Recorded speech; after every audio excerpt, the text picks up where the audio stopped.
ஸ்டாலினுக்கு செக் வைத்தார் திருமாவளவன், அதிமுகவுக்கு வந்து அழைப்பு விடுக்கிறாரா அப்படின்ற மாதிரி கேட்குறாங்க. சும்மா அவங்கள மாதிரி ஒரு நெறியாளர் வந்து கேள்வி கேட்கிறார் தலைவர்கிட்ட. ஒன்றிய அரசாங்கமே பூர்ண மதுவிலக்கை இந்திய அரசியலமைப்பு சட்டம் உறுப்பு 40 பிரகாரம் உருவாக்குன்ற தமிழக அரசாங்கமே படிப்படியாக மதுவை ஒளி, அதெல்லாம் யாருமே பேசலை. அந்த நேரத்தில் வந்து கேள்வி கேட்குறாங்க, திமுக கூப்பிடுவீங்களா, அதிமுக கூப்பிடுவீங்களா, அதிமுக அழைக்கிறோம், ஒன்றும் பிரச்சனை இல்லை, வரட்டும் அப்படின்னு நாங்கள் சொன்னோம். வேற ஒன்றும் இல்லை. அதிமுக கூப்பிட்றோன்னா அப்போ திமுக என்ன நினச்சிருப்பாங்க, யாரா இவர் நம்ம கூட இருக்காரு, அதிமுக வந்து கூப்பிட்றோன்னா அப்போ இங்கே எதுக்கு இருக்கிறார் இவர், அப்போ இங்கேருந்து வெளியே போகிறது விருப்பப்படுறாரு அப்படின்னு தானே பார்ப்பாங்க. திராவிட முன்னேற்ற கழகமே எப்படி பார்க்கணும்னா, கூட்டணியில் வெளியில் போகிறாங்களா உள்ளே வர்றாங்கன்னு பார்க்காம அவங்களே ஓகே திருமாவளவன் சொல்வது கரெக்டு தான்,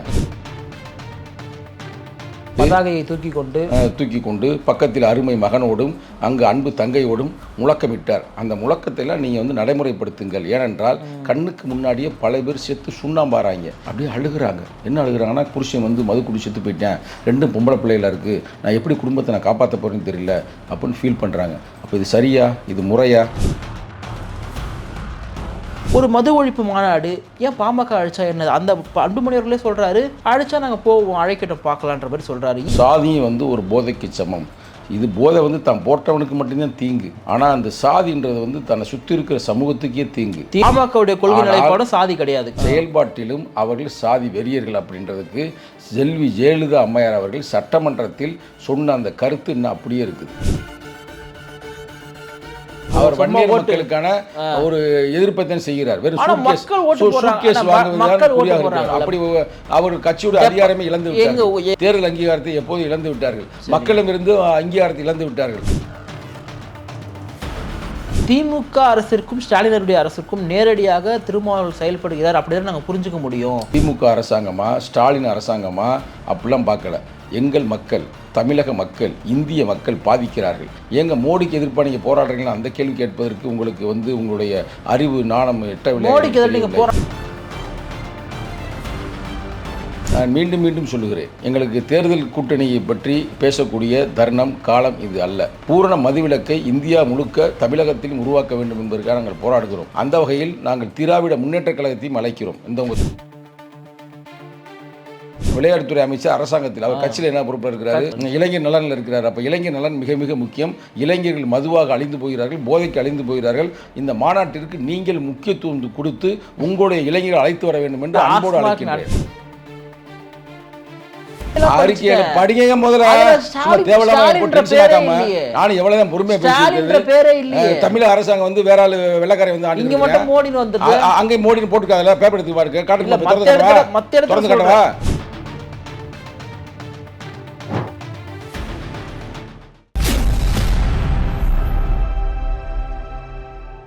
பிக் பேங் தமிழ் பிபிடி. இன்றைய சிறப்பு நேர்காணலில் நம்முடைய இருந்திருப்பவர் விசிகாவின் மாநில இயக்குநர் செயலாளர் திரு சங்கத்தமிழ் அவர்கள். வணக்கம். வணக்கம். மது ஒழிப்பு மாநாடு கள்ளக்குறிச்சியில் அக்டோபர் 2ஆம் தேதி விசிகா கட்சியின் சார்பாக, அது வந்து பேசப்படும் பொருளாக இருக்கோ இல்லையோ, அதிமுக அழைப்பு கொடுத்தார் திருமா, திமுக கூட்டிலிருந்து வெளியேற போகிறாரா திருமா, இது வந்து மது ஒழிப்பு மாநாடா இல்லை அடுத்த கூட்டணிக்கான ஒரு முன்மாதிரி மாநாடா அப்படிலாம் பார்க்குறாங்க. எதுக்காக வந்து அதிமுக அழைப்பு கொடுத்துருக்கீங்க? அதாவது நமது தேசம் வந்து பகவான் புத்தர் பிறந்த பூமி. இந்த பூமி அவர் தான் வந்து அந்த காலத்தில் 2000 ஆண்டுகளுக்கு முன்னாலேயே பஞ்சசீலத்தில் ஒன்றா வந்து மதுவை வந்து அவர் எதிர்த்து போராடினார். அவருக்கு அடுத்தபடியாக திருவள்ளுவரே வந்து கல்லுண்ணாமை அப்படின்னு வந்து 93வது அதிகாரத்தில் பல தத்துவங்களையும் பல கருத்துக்களையும் சொல்லி கொண்டு போயிருக்கிறார். நம்ம முன்னோர்கள் யாருமே வந்து மது பிரியர்களோ மது போதையிலேயே இல்லை. ஆனால் என்னன்னு தெரியல, இப்போ கொஞ்சம் காலமாகவே தமிழ்நாடு மட்டுமல்ல இந்தியா முழுக்கவே போதை வஸ்துக்கள், அது மாதிரி இது மாதிரி டாஸ்மார்க்கள், இங்கே டாஸ்மார்க், அங்கே வந்து என்னென்னு தெரியல. உத்தரப்பிரதேசலாம் அந்த யோகி சொல்கிறாப்புல, முதல்வர் என் நாடே என் ஊரே இயங்குறது காரணமே இந்த போதை வஸ்துக்கள் தான், இந்த சாராயம் தான் அப்படின்ற மாதிரி சொல்கிறாரு.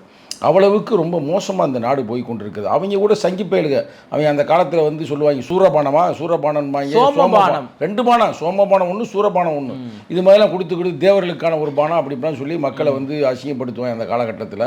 ஆனால் நமது தமிழர்கள், திராவிடர்கள், இன்னும் சொல்லப்போனால் சிந்து சமவெளி நாகரிகத்தில் வாழ்ந்தவர்கள்லாம் இந்த கெட்ட பழக்கம்லாம் யாருக்குமே இல்லை அப்படின்னு வரலாறே சொல்லுது. ஆனால் இன்றைக்கி வந்து பார்த்தா தமிழ்நாட்டில் சாயந்தரம் கேமரா எடுத்துகிட்டு வெளியில் போங்கனே தள்ளாடுது. டாஸ்மார்க் சாராயம், ரொம்ப மோசமாக இருக்குது. அரசாங்கம் விற்கிற சாராயம். ஆமாம், ரொம்ப ரொம்ப கொடுமை. அது மட்டும் இல்லைங்க பிரதர், அரசாங்கமே விற்காமல் பிரைவேட்டாகவும் வந்து அங்கங்கே வந்து கள்ளச்சாரத்தை காய்ச்சி விற்கிறாங்க. அது கள்ளக்குறிச்சியில் வந்து பல பேர் செத்து போனாங்க குடிச்சுப்புட்டு. அதுக்கு முன்னாடி மரக்காணம் செத்து போனாங்க. இது மாதிரி பல கொடுமைகள் நடந்து கொண்டு இருக்கிறது. இதெல்லாம் வந்து பார்த்துட்டு நம்ம சும்மா இருக்க முடியாதுல்ல. அதனால தான் நாங்கள் அந்த கேள்வி கேட்குறோம். ஆக்சுவலாக செப்டம்பர் 17 வந்து தந்தை பெரியாருடைய பிறந்த நாளைக்கே இதை நாங்கள் நடத்துறதா முடிவு பண்ணியிருந்தோம். ஏன்னா அவர் அந்த காலத்தில் கள்ளுக்கடை எதிர்த்து 500 மரங்களை வெட்டி வீழ்த்தினார் என்பது வரலாறு. சும்மா அப்படி வரலாறு நம்ம பேசியிருந்தால் பத்தாது, நம்ம வந்து தடுத்து நிறுத்தணும் அப்படின்ட்டு. அக்டோபர் 2 காந்தியுடைய பிறந்த நாள், அதே நேரத்தில் வந்து காமராஜருடைய நினைவு நாள். அதில் நாங்கள் வந்து செயல்படுத்தியிருக்கிறோம். அதனால் நீங்களும் வந்து எங்களெல்லாம் பாராட்டு தெரிவிங்க. உங்கள் தொலைக்காட்சி நல்ல வாய்ஸ் ஆஃப் தமிழ்நாடு உங்களோட தொலைக்காட்சி பேர். 2-3 நாளைக்கு முன்னாடி கூட நீங்கள் வந்து சீமானுடைய அன்பு தங்கச்சி கூட எடுத்து ஒரு பிரபலமாக இருக்கிறீங்க. அதுக்குள்ளே வேணாம் இல்லை அப்படிலாம் எடுத்தீங்களா எடுக்கலையா? எடுத்தீங்களா? அது மாதிரி நீங்கள் ஒரு பாராட்டை தெரிவிச்சு விடுங்க. இல்லை, நம்ம வந்து அதை நீங்கள் முன்னெடுக்கிற நல்ல ஒரு விஷயந்தான். திமுக கூட்டிலேருந்து முன்னெடுக்கிறதுக்கு ஒரு பெரிய ஒரு கட்ஸ் வேணும். இன்னும் சொல்லப்போனால் தைரியம், துணிச்சல்லாம் வேணும். ஸ்டாலினுக்கு செக் வைத்தார் திருமாவளவன், அதிமுகவுக்கு வந்து அழைப்பு விடுக்கிறாரா அப்படின்ற மாதிரி கேட்குறாங்க. நான் என்ன கேட்குறேன்னா, மது ஒழிப்பு மாடு எல்லாமே சரி, அதிமுகவுக்கு போகிறதுக்கு விரும்புகிறீங்களா? திமுக இருக்கிறது பிடிக்காம? அதெல்லாம் வந்து இது வந்து நாங்கள் வந்து சும்மா அவங்கள மாதிரி ஒரு நெறியாளர் வந்து கேள்வி கேட்குறாரு தலைவர்கிட்ட. அவர் அதை போய் 5 பக்கம் அவர் ஃபேஸ்புக் எடுத்து பாருங்கள், ட்விட்டர் 5 பக்கம் விளக்கம் கொடுத்து, இந்திய அரசாங்கமே, ஒன்றிய அரசாங்கமே பூர்ண மதுவிலக்கை இந்திய அரசியலமைப்பு சட்டம் உறுப்பு 40 பிரகாரம் உருவாக்குன்ற தமிழக அரசாங்கமே படிப்படியாக மதுவை வந்து நிறுத்து அப்படின்னு சொல்லி அதெல்லாம் யாருமே பேசலை.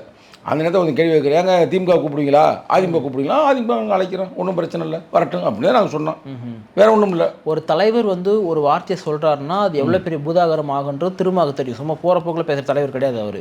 அதிமுக கூப்பிட்றோன்னா அப்போ திமுக என்ன நினச்சிருப்பாங்க, யாரா இவர் நம்ம கூட இருக்காரு, அதிமுக வந்து கூப்பிட்றோன்னா அப்போ இங்கே எதுக்கு இருக்குதாரு இவர், அப்போ இங்கேருந்து வெளியே போகிறது விருப்பப்படுறாரு அப்படின்னு தானே பார்ப்பாங்க. அப்படி இல்லை. அதாவது இந்த இதில் வந்து திராவிட முன்னேற்ற கழகமே எப்படி பார்க்கணும்னா, கூட்டணியில் வெளியில் போகிறாங்களா உள்ளே வர்றாங்கன்னு பார்க்காம அவங்களே ஓகே திருமாவளவன் சொல்வது கரெக்டு தான், நம்ம கூட்டணியில் இருக்கிற எழுச்சி தமிழ் சொல்வது கரெக்டு தான், அளவு பூர்ணமான மதுவிலக்கு இம்மிடியேட்டாக நம்ம பண்ண முடியாட்டினாலும் படிப்படியாக குறைச்சி இந்த நாட்டை வந்து நல்ல நாடாக உருவாக்குவோம். ஏன்னா அந்த கட்சியை உருவாக்குனது அறிஞர் அண்ணா அவர்கள் எந்த காலத்திலையும் மதுவை வந்து ஊக்குவிக்கலை. கடைசி வரைக்கும் அவர் வந்து மது ஒழிப்பில் தெளிவாக இருந்தார். அதுமாதிரி நம்ம செயல்படுவோம் அப்படின்னு நினைக்கிறது நல்லது. ஏனென்றால் 2016 என்று எண்ணுகிறேன், அவர் தேர்தல் அறிக்கையிலேயே பூர்ண மதுவிலக்கை உருவாக்கும் என்று தலைவர் ஸ்டாலினே கொடுத்தாரு. அது மட்டுமல்லாமல் கொரோனா காலத்தில் கருப்பு சட்டையை மாட்டிக்கொண்டு அவர் வீட்டுக்கு வெளியே நின்று தூக்கி கொண்டு பக்கத்தில் அருமை மகனோடும் அங்கு அன்பு தங்கையோடும் முழக்கமிட்டார். அந்த முழக்கத்தையெல்லாம் நீங்கள் வந்து நடைமுறைப்படுத்துங்கள். ஏனென்றால் கண்ணுக்கு முன்னாடியே பல பேர் செத்து சுண்ணாம்பாராங்க. எங்கள் தலைவர் இந்த காலகட்டத்தில் தான் அங்கே வந்து கள்ளக்குறிச்சியில் பேட்டி எடுத்ததில் 2-3 பெண்மகள் பேசுறதெல்லாம் கேட்கும்போது நமக்கே கண்ணு கலங்குது.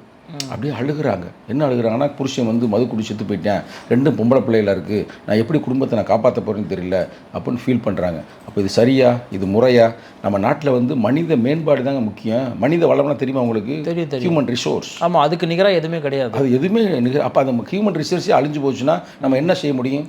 சரி, நான் என்ன கேட்குறேன், நீங்கள் அதிமுக அழைக்கிறீங்க, இதெல்லாம் அதாவது ஜனநாயகமான அழைப்பதெல்லாம் ஓகே. நாளைக்கு திமுக ஒன்றிய அரசு எடுத்து ஒரு ஆர்ப்பாட்டம் நடத்துகிறாங்க, அதுக்கு வந்து பாமகவுடைய தலைவர் அன்புமணிக்கு பக்கத்தில் வந்து மேடை போட்டு திரும்ப அவரும் உட்காந்தா நீங்கள் ஏற்றுப்பீங்களா? அதை அழைக்க நீங்கள் போவீங்களாங்க? என்ன சொல்ல மாட்டீங்க, துஷ்டனை கண்டா தூர சொல்ல மாட்டீங்க அங்கேருந்து? நாங்கள் வந்துடுவோம். ஆனால் அவங்க விருப்பப்பட்டு அழைச்சாங்கன்னா நம்ம ஒன்றும் சொல்ல முடியாது. ஆனால் போக மாட்டீங்க. நாங்கள் வந்து என்றைக்குமே வந்து சாதியவாதி மதவாதி இருக்கிற. சரி, நான் என்ன கேட்குறேன்னா, திரும்ப அவர்களும் விசிக அவர்களும் உங்களுக்கு ஆரம்பத்திலேருந்தே மது ஒழிப்புலாம் உங்கள் கொள்கையெல்லாம் இருக்குன்னு அதெல்லாம் இல்லைன்னு சொல்ல மாட்டேன். ஆனால் அதை வந்து தமிழ்நாட்டில் வந்து ரொம்ப கார்னர் பண்ணி அரசியல் நடத்துறது வந்து பாமக தான். எனக்கு தெரிஞ்சு நான் பார்க்கும்போது பாமக தொடக்கத்திலேருந்தே மிக தீவிரமாக வந்து மது ஒழிப்பு வந்து பேசக்கூடியவங்க. ஒரு மது ஒழிப்பு மாநாடு ஏன் பாமக அழைச்சா என்ன? அந்த அன்புமணி அவர்களே சொல்கிறாரு, அழைச்சா நாங்கள் போவோம், அழைக்கட்டும் பார்க்கலான்ற மாதிரி சொல்கிறாரு. ஏன் இதில் இறங்கி வந்தால் என்ன இருக்குது? இறங்கி கூட வர தேவையில்ல, கூப்பிட்டா என்ன இருக்குது, கலந்துக்கிட்டுமே. கார்ல் மார்க்ஸ் என்ற ஒரு மாபெரும் அறிஞன் ஒரு கருத்து சொல்லுவாப்புல, அதாவது மதம் என்பது அபினுக்கு சமம், என்னன்னா போதைக்கு சமம் அப்படின்னு சொல்லுவார். அதே கருத்தை நாங்களும் சொல்கிறோம். சாதியும் வந்து ஒரு போதைக்கு சமம். இது போதை வந்து தான் போட்டவனுக்கு மட்டும்தான் தீங்கு, ஆனால் அந்த சாதின்றது வந்து தன்னை சுற்றி இருக்கிற சமூகத்துக்கே தீங்கு. திமுக அதிமுக இருக்கிற அமைச்சர்கள், மாவட்ட செயலாளர்கள் இவங்களை விட சாதி வெறி பிடிச்சவங்களா பாமக இருக்கிறவங்க? திராவிட முன்னேற்றக் கழகத்தின் கொள்கை கோட்பாட்டில் எந்த இடத்துலையும் சாதி திமுக மட்டும் சொல்லுங்க, நீங்கள் தப்பாக புரிஞ்சுக்கோங்க. நான் வந்து கூட்டணிக்குள்ள எதுவுமே பேசல.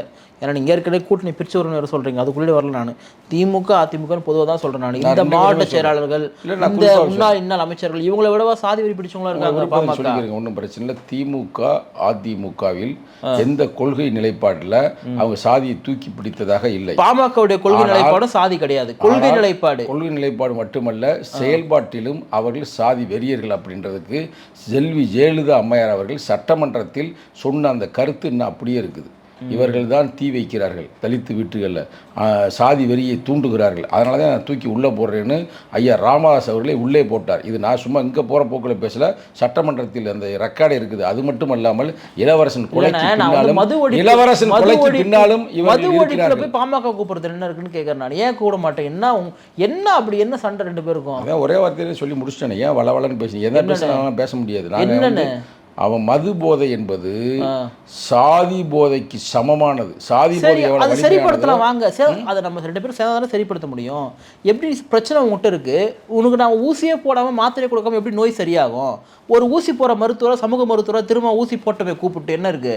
பொதுத்தளத்தில் வந்து ஒருவேளை ஐயா ராமதாஸ் அவர்கள், நான் இதற்கு முன்னால் பல வீட்டில் நாங்கள் தீ வைத்தோம், பல காதலர்களை பிரித்தோம், ஒரு காலத்தில் வந்து டிஷர்ட், கூலிங் கிளாஸ், ஜீன்ஸ் மாட்டிக்கிட்டு எங்கள் பெண்களை எல்லாம் ஏமாற்றுகிறார்கள் என்ற கருத்துக்களை பரப்பி அனைத்து தலித் அல்லாத கூட்டமைப்புகளை ஒருங்கிணைத்து எங்கள் தலைவருக்கு எதிர்ப்பாக, தலித் மக்களுக்கு எதிர்ப்பாக களமாடியெல்லாம் தவறு அப்படின்னு உணர்ந்து பொதுவான ஒரு கருத்தை அவர் பதிவு செய்ய, மன்னிப்புன்னு கூட சொல்ல, ஏன்னா பெரிய மனிதர், பதிவு செய்தால் எங்கள் தலைவர் மறுபரிசீலனை செய்வதற்கு வாய்ப்பு இருக்கிறது. இப்போ இந்த ஆர்ப்பாட்டம் என்பது டைரெக்டாக திமுக அரசை தான் எதிர்க்கிறாரு நம்ம புரிஞ்சிக்க முடியுமா? இது எப்படி நம்ம புரிஞ்சுக்கிறது? திமுக அரசை எதிர்த்து இந்த ஆர்ப்பாட்டம் புரிஞ்சிக்க முடியுமா, இல்லை வந்து மது ஒழிக்கிறதுக்காக திமுக அரசு கிட்ட வந்து ஒரு கோரிக்கை வைக்கிறாரு புரிஞ்சிக்க முடியுமா? இது எப்படி நாங்கள் புரிஞ்சுக்கிறதுன்னு கேட்குறோம். நாங்கள் யாரையும் எதிர்க்கவில்லை, யாரையும் ஆதரிக்கவும் இல்லை. எங்களுடைய நிலைப்பாடு இந்தியாவில் பூர்ணமான ஒரு மதுவிலக்கை உருவாக்க வேண்டும் என்று எங்கள் கோட்பாடு.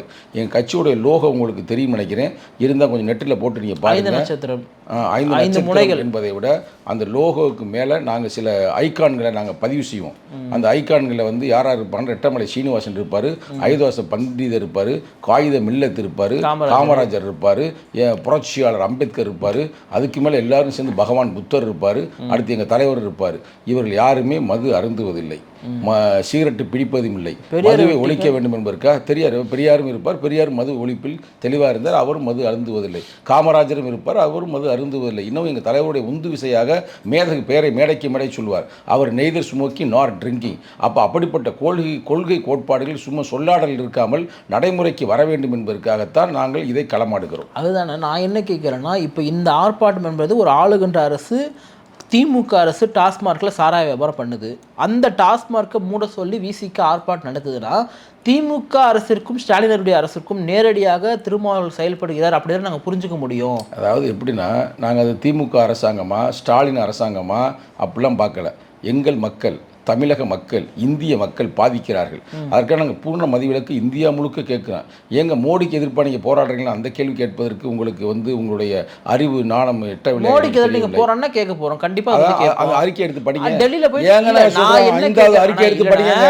நீங்கள் தமிழ்நாட்டு கள்ளக்குறிச்சியில் வந்து ஆர்ப்பாட்டம் பண்ணுறதுனால இந்த கேள்வி கேட்குறோம். நாளைக்கு டெல்லி ஜந்தர் மந்தரில் போயிட்டு ஆர்ப்பாட்டம் பண்ணா மோடி அவர்களை நேரடியாக திருமாவளவன் எதிர்க்கிறான்னு சொல்லிட்டு கேள்வி. இதற்கு அடுத்தபடியாக விடுதலை சிறுத்தைகள் டெல்லியில் அனைத்து இந்தியாவில் இருக்கின்ற தலைவர்களை அணிதிரட்டி இந்தியாவில் பூர்ண மதுவிலக்கை உருவாக்க வேண்டும் என்று எங்கள் தலைவர் போராட வேண்டும் என்று இளைஞர் எழுச்சி பாஸ்டரை வலியுறுத்தும். சரி, நீங்கள் டாஸ்மார்க் பற்றி பேசுறதுனால நான் கேட்குறேன். நான் பெரும்பான்மையாக தமிழ்நாட்டில் வட மாவட்டத்தில் நீங்கள் ரொம்ப ஃபோக்கஸ் பண்ணீங்கன்னா, ஏன்னா கள்ளக்குறிச்சி இல்லையா, அதனால் ஃபோக்கஸ் பண்ணிங்கன்னா வட மாவட்டத்தில் பெரும்பான்மை சாதிகள் இன்னும் உடச்சி பேசணும்னா பரையர் சமூகம், வன்னியர் சமூகம், உழைக்கக்கூடிய மக்கள் தினந்தோறும் தாங்க உழைக்கக்கூடிய வருமானத்தை போய் டாஸ்மார்க்கில் மறக்காமல் கொடுத்துட்டு உழைக்கக்கூடிய வருமானத்தை அப்படியே கொடுத்துட்டு சாராயத்தை குட்டி செத்து போகிறாங்க. அப்போது இந்த 2 மக்களுக்குமான விழிப்புணர்வு முதல்ல இருக்கணும். நம்ம வந்து குடிக்கக்கூடாது அப்படின்றத 2 பெரும் தலைவர்களும் இணைஞ்சாதான் நம்ம திருத்த முடியும். தலைவர்கள் சரியான அவர் தலைவர் அல்ல, அவர் வன்னியர் மக்களுக்கான ஒரு எதிர்ப்பை செய்கிறார். வெறும் மக்கள் ஓட்டு போடுறாங்க, அப்படி அவர் கட்சியோட அதிகாரமே இழந்து கட்சி அது அதிகாரம் கட்சிக்கான ஒரு அங்கீகாரம் கட்சிக்கான அங்கீகாரத்தை, தேர்தல் அங்கீகாரத்தை எப்போது இழந்து விட்டார்கள், மக்களிடமிருந்து அங்கீகாரத்தை இழந்து விட்டார்கள். அண்ணன் வேல்முருகன் அவர்களிடம் பேசுவோம், அண்ணன் வேல்முருகன் அவர்களை அழைப்போம், அண்ணன் வேல்முருகனை அன்போடு அழைத்து அவரிடம் பேசுவோம். வன்னிய தோழர்கள் எல்லாம் வேல்முருகன் பின்னால்தான் இருக்கிறார்கள், அன்புமணி பின்னாடி இல்லை என்பதை நாங்கள் ஆணித்தரமாக சொல்ல முடியும். சரி, ஓகே. பார்க்கக்கூடிய மக்கள் தான் முடிவு பண்ணுவாங்க. அண்ணன் வேல்முருகன் பக்கம் தான், ஏன்னா அவரும் ஜனநாயகத்தை பற்றி பேசுகிறார். தலித் இளைஞர்களும் வன்னியர் இளைஞர்களும் ஒன்று சேர வேண்டும் என்று தொடர்ந்து வலியுறுத்தி வருகிறார். அதை நாங்கள் பாராட்டுகிறோம், வரவேற்கிறோம். ஜனநாயக ரீதியான கருத்துக்களை பதிவு செய்கிறார். போய் இப்போ அன்புமணி அவர்களும் திருமாவர்களும் இணையாமையே ரெண்டு சமூகமும் இணைஞ்சிரும் நம்புறீங்களா நீங்க? அதுக்கான சாத்தியம் இருக்கா? நிச்சயமாக நாங்களும் வேல்முருகன் இணைந்ததிலிருந்து ரெண்டு சமூகம் அமைதியாக இருக்கிறது. எந்த வகையான கலவரமும் எந்த வகையான பிரச்சனையும் இப்போது உருவாகவில்லை. எங்கனையும் போய் குடிசையில் இப்போது எரிக்கவில்லை. அதனால் எந்த பிரச்சனையும் இல்லை. இந்த டாஸ்மார்க் பற்றின மது ஒழிப்பு பற்றி இந்த மாநாடுக்காக உதயநிதியோட கேட்கும்பொழுது அவங்க விருப்பம் யாரானோ கூப்பிடலாம் சொல்லிட்டு கொஞ்சம் சைலண்டாக பதில் சொல்கிறாரு. இந்த பக்கம் முத்துசாமி, அவர் தான் துறையினுடைய அமைச்சராக இருக்கார். அவர் என்ன சொல்கிறாருன்னா, இது ஒன்றும் திமுக எதிர்த்து நடக்கக்கூடிய ஆர்ப்பாட்டம் கிடையாது, நாங்கள் ஒன்றும் சாராயத்தை தொடங்கி வைக்கிறோம், நாங்கள் நடத்துகிறோம் அப்படின்னு சொல்லிட்டு அவர் சொல்கிறாரு. அமைச்சர்கள் ஒவ்வொரு விதமான கருத்துக்கள்லாம் சொல்லும்பொழுது திமுகவுக்குள்ளே எங்கே திருமாவர்கள் வெளியே போகிற மாதிரி தெரியுது, நம்ம வெளியே போகக்கூடாதுன்னு பார்த்துறாங்களா, இல்லை போனால் போட்ட பார்த்துக்கலான்னு மாதிரி விட்டுறாங்களா? நான் மீண்டும் மீண்டும் சொல்லுகிறேன், எங்களுக்கு தேர்தல் கூட்டணியை பற்றி பேசக்கூடிய தருணம் காலம் இது அல்ல. பூரண மதுவிலக்கை இந்தியா முழுக்க தமிழகத்திலும் உருவாக்க வேண்டும் என்பதற்காக நாங்கள் போராடுகிறோம். அந்த வகையில் நாங்கள் திராவிட முன்னேற்ற கழகத்தையும் அழைக்கிறோம். இந்த உங்கள் தொலைக்காட்சி மூலமாக வாய்ஸ் ஆஃப் தமிழ்நாடு நல்ல பேர் வச்சிருக்கிறீங்க. இந்த நேரத்தில் உதயநிதி ஸ்டாலின் அவர்களையும் அழைக்கிறேன். அவர் என்ன பொறுப்பில் இருக்கிறார் உங்களுக்கு தெரியுமா? விளையாட்டுத்துறை அமைச்சர் அரசாங்கத்தில். அவர் கட்சியில் என்ன பொறுப்பில் இருக்கிறார்? இளைஞர் நலனில் இருக்கிறார். அப்போ இளைஞர் நலன் மிக மிக முக்கியம். இளைஞர்கள் மதுவாக அழிந்து போகிறார்கள், போதைக்கு அழிந்து போகிறார்கள். அது இப்போ கூட கொஞ்சம் நாளைக்கு முன்னாடி ஒரு கல்லூரியில் ரைடு விடும்பொழுது பெண்கள் உட்பட பல ஆண்கள் பல மாணவர்கள் மாட்டினாங்க. அப்போ அதெல்லாம் ஒழிக்க வேண்டும் என்றால் இந்த மாநாட்டிற்கு நீங்கள் முக்கியத்துவம் கொடுத்து உங்களுடைய இளைஞர்கள் அழைத்து வர வேண்டும் என்று அன்போடு அழைக்கிறேன். நடத்துறதே திமுக அரசு. அந்த திமுகவுடைய முக்கிய பொறுப்பாளர் வாங்க எப்படி வருவாங்க? அவரும் இதுக்கு போராடி அப்பாவிடம் சொல்லி இல்ல தமிழக முதல்வரிடம் சொல்லி நீங்க அப்பாவே அழைச்சிருக்கலாமே வாங்கப்பான்னு சொல்லிட்டு. ஸ்டாலின் அவர்களை அப்போ அழைத்த வருவாரா? உதயநிதி அவர்களுக்கு அப்பா தானே அழைத்த வருவாரா? எனக்கு தெரியாது. நான் வெளிநாட்டில் இருக்கிறார். வந்த பிறகு அவருக்கும் நாங்கள் அழைப்பு விடுவோம். இல்லை வேடிக்கையா இருக்காதா? வேடிக்கை அல்ல, இது நடத்துறவங்க. இப்போ நான் ஒரு தப்பு பண்றேன் நானே என்னை பற்றி நான் நியாயத்தை. ஏனென்றால் அவர்களோட கொள்கை கோட்பாட்டில் 2016 மதுவை ஒழிக்க வேண்டும் என்று அவர்கள் சொல்லியிருக்கிறார்கள். ஆக நிச்சயமாக ஒழிப்பார் என்று நாங்கள் நம்புகிறோம். குறிப்பாக ஏற்கனவே நிறைய பேர் திமுக விசிக வெளியேறும் அப்படின்னு கேட்கும்போது திருமாவர்கள் வெளியேறணுன்ற எண்ணம் பல பேருக்கு இருக்குது, எங்களுக்கெல்லாம் அப்படி கிடையாதுன்னு சொல்லிட்டாங்க. அதிமுக சைட்லேருந்து எப்போவுமே ஒரு பாசிட்டிவான ஒரு எண்ணம் வந்துகிட்டே இருக்குது. இந்த மாதிரி திருமாவர்கள் எங்கள் கூட வந்தால் நாங்கள் இவங்களுக்கு நினைக்கிற மாதிரி 6 சீட்டோ 2 சீட்டோ கொடுக்க மாட்டோம், 20-25 சீட் கொடுப்போம், நாங்கள் எம்பி சீட்டை 10 வரைக்கும் கொடுப்போம் அப்படின்ற மாதிரி அதிமுக தரப்புலேருந்து எப்போவுமே கூப்பிட்றாங்க. காங்கிரஸுடைய தலைவராக செல்வப்பிரந்தை பொறுப்பேற்றதுலேருந்து பார்த்தீங்கன்னா அவருமே நாங்கள் தனியாக ஏன் போகலாம்னு சொல்கிறாங்க. காங்கிரஸ், விசிகா, அதிமுக இந்த 3 பேர் இணைவதற்கான வாய்ப்பு 26 ரொம்ப அதிகம்னு சொல்கிறாங்க. உங்களுடைய கூட்டணியை பற்றிலாம் எனக்கு தெரியாது, தேர்தல் கூட்டணியை பற்றிலாம் எங்கள் தலைவர்கிட்ட கேட்கணும். அப்படியா? அதை பற்றி எனக்கு ஒன்றும் தெரியாது. அவ்வளோ ஈஸியாக முடிச்சிட்டிங்களா? தெரியாது. அப்போ நான் என்ன பண்ணுவேன்? எப்படி நீங்கள் தெரியாது? ஒரு கட்சியினுடைய ஒரு விங்குடைய செயலாளர்கள் கட்சியுடைய இந்த சூழ்நிலையில் இளைஞர்கள் மிகவும் பாதிப்படைகிறார்கள் மதுவில். எங்களுக்கு இன்ஸ்ட்ரக்ஷன் கொடுத்தது ஒன்லி மதுவை ஒழிப்பதற்கான உத்திகளை கையாளுங்கள். ஆகையால் தான் என்னை மதுரை மாவட்டத்துக்கு என்னை பொறுப்பாளர் போட்டிருக்கிறார். மதுரை மாவட்டத்துக்கு ஃபுல்லாக மேலிடை பொறுப்பாளர். அதை படிகள் செய்து கொண்டிருக்கிறோம். ஆகையால் தேர்தல் கூட்டணி பற்றி 2026 ஜனவரிக்கு பேசுனீங்கன்னா அப்போ நான் சொல்கிறேன். நான் அப்போ அதை கேட்கல, நான் விட்டுறேன். நான் என்ன அழிச்சிருக்கேன், நான் அழிச்சிடறேன், ரப்பர் கூட அழிச்சிடறேன். நான் என்ன கேட்குறேன்னா, ஒரு கட்சியினுடைய ஒரு முக்கிய பொறுப்பாளரை நீங்கள் சொல்லுங்கள், 6 சீட் கொடுக்குற இடம் வேணுமா, 20 சீட் கொடுக்குற இடம் வேணுமா, எது வேணும்? இதே எங்கள் தலைவரை போய் கேளுங்க. ஏங்க நீங்கள் தானே உங்கள் கட்சியில் நீங்கள் அதுக்கு தானே சேர்ந்துருப்பீங்க. இப்போ நீங்கள் உங்கள் கட்சியில் திரும்ப முதலமைச்சர் ஆக்கணும், நம்மளாம் எம்எல்ஏ, அதில் தெளிவாக இருக்கிறோம். அதுதான் கேட்குறேன். கொள்கை வெல்ல களமாடுவோம், கோட்டையில் ஒரு நாள் கொடியேற்றுவோம், அடுத்த பாய்ச்சலுக்கு அணியமாகவும் அடுத்த தலைமுறை அணியமாக்குவோம். இப்போ இந்த ஆர்ப்பாட்டத்தில் ஸ்டாலின் அரசே மதுக்கடைகளை மூடிவிடுன்னு சொல்லுவீங்களா, இல்லை மறுபடியும் மோடி தான் எச்சரிப்பீங்களா? அதை நீங்கள் அறிக்கையை படிக்காம என்ன பேசியிருந்தேன், நான் என்னத்தை பயிற்சி சொல்கிறேன்? அறிக்கையை படிக்க முதல்ல தேவையில்லாம நானும் எவ்வளோதான் பொறுமையாக பேசியிருக்கேன். தமிழக அரசாங்கம் வேற ஆள் வெள்ளக்காரை அங்கே மோடின்னு போட்டுக்காதுல பேப்பர் எடுத்து பாருங்க, அதுல ஒன்றிய அரசாங்கமே பூரண மதுவிலக்கை இந்தியா பூரா உருவாக்குன்னு தான் சொல்றாரு. தமிழக அரசாங்கமே படிப்படியாக டாஸ்மார்க் இழுத்து மூடு அப்படின்னு சொல்றாரு. தெளிவாக சொல்றாரு. தெளிவில்லாம நான் என்ன செய்ய முடியும்? இப்போ விசிகா மிக கடுமையாக ஸ்டாலினுடைய அரசை எதிர்க்க தொடங்கிட்டாங்கன்றதை நாங்கள் புரிஞ்சு. அது ரொம்ப ஆசை. உங்கள் ஆசை பிரதர். நாங்கள் தெளிவாக பூரண மதுவிலக்கை முழுக்க இந்தியாவில் உருவாக்க வேண்டும் என்பதற்காக நாங்கள் போராடுகிறோம். அதே போல தெளிவாக, ஏனென்றால் இந்த நாடு எங்கள் நாடு. இந்த அரசியலமைப்பு சட்டத்தை உருவாக்கியவர் புரட்சி அம்பேத்கர் உறுப்பு 47 தெளிவாக சொல்லுகிறார். அவருடைய கனவை நனவாக்குவதன் விடுதலை சிறுத்தைகளுடைய ஒரே கொள்கை கோட்பாடு. அதே போல் இதில் எவ்வளோ தெளிவாக இருக்கீங்களோ அதே தெளிவு வந்து திமுக கூட்டம் தான் தொடர்றீங்கன்றதுல தெளிவாக இருக்கீங்களா? அதை இப்போ வந்து எங்கள் தலைவர் இந்த நேரம் வரைக்கும், இந்த முடிவு வரைக்கும், இப்போ வரைக்கும் நாங்கள் திமுகவோட தான் இருக்கிறோம். தொடர்புமா தொடரலையான்றதை நீ தலைவரிடம் தான் கேட்க வேண்டும். நிகழ்ச்சியில் பங்கேற்று பல்வேறு கருத்தில் இப்போ நன்றி. நன்றி, வணக்கம். Big bang Tamil BBT